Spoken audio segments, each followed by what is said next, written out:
രാജ്യസുരക്ഷയ്ക്ക് ഭീഷണിയാണ് CJPയുടെ social media campaign എന്നുള്ളതാണ്. ഏറ്റവും ഒടുവിൽ ഇപ്പോൾ വിദ്യാഭ്യാസ മന്ത്രി ധർമ്മേന്ദ്ര പ്രധാൻ രാജിവെക്കണം നീറ്റ് പരീക്ഷയുടെ ചോദ്യപേപ്പർ ചോർന്നതിൽ. അപ്പോൾ അങ്ങനെ വരുമ്പോൾ ഒരു പ്രതിപക്ഷ സ്വരമാണ് CJPക്കുള്ളത്. തീർച്ചയായിട്ടും പ്രതിപക്ഷ സ്വരം മാത്രമായിട്ടില്ല, ഒരു യുവജനങ്ങളുടെ ഒരു സൗണ്ടും കൂടിയാണിത്. യുവാക്കൾ ഈ പൊളിറ്റിക്കൽ ആയിട്ടുള്ള ഒരു ഇഷ്ടംപോലെ മൂവ്മെന്റ് ഇന്ത്യയിൽ ഉടനീളം നടന്നിട്ടുണ്ട്.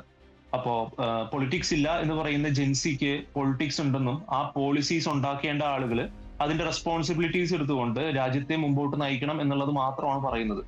ഇപ്പോ നിലവില് ധർമ്മേന്ദ്ര പ്രധാന്റെ രാജി ആവശ്യപ്പെട്ടിട്ടുണ്ടെങ്കിലും അതിന്റെ പൂർണ്ണ ഉത്തരവാദിത്യം, അതായത് ഒരു വിദ്യാഭ്യാസ സിസ്റ്റത്തിന്റെ അല്ലെങ്കിൽ എഡ്യൂക്കേഷൻ സിസ്റ്റത്തിലെ ഒരു വീഴ്ച അവിടുത്തെ എഡ്യൂക്കേഷൻ മിനിസ്റ്ററാണ് ഉത്തരം പറയേണ്ടത്.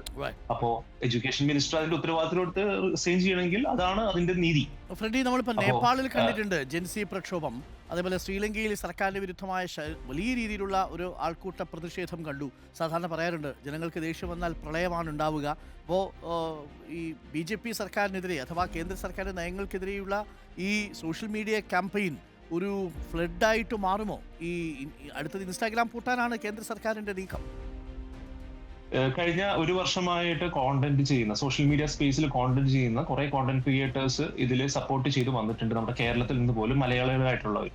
അപ്പോൾ ഇങ്ങനെയുള്ള എല്ലാ ആളുകളും കഴിഞ്ഞ ഒരു വർഷമായിട്ട് ഫേസ് ചെയ്യുന്ന പ്രോബ്ലമാണ് നമ്മൾ കേന്ദ്ര സർക്കാരിനെതിരെ എന്തെങ്കിലും ഒരു പോസ്റ്റ് പറഞ്ഞു കഴിഞ്ഞാൽ വിമർശിച്ചാലോ നമ്മുടെ അക്കൗണ്ട് പൂട്ടിക്കുക എന്നുള്ളത്. ഇന്നലെ മാത്രം ഞങ്ങളുടെ അക്കൗണ്ട് ഏകദേശം 5 തവണ പൂട്ടി. ഞങ്ങളുടെ പലരുടെ അക്കൗണ്ട് ഞങ്ങൾ റിട്രീവ് ചെയ്തു.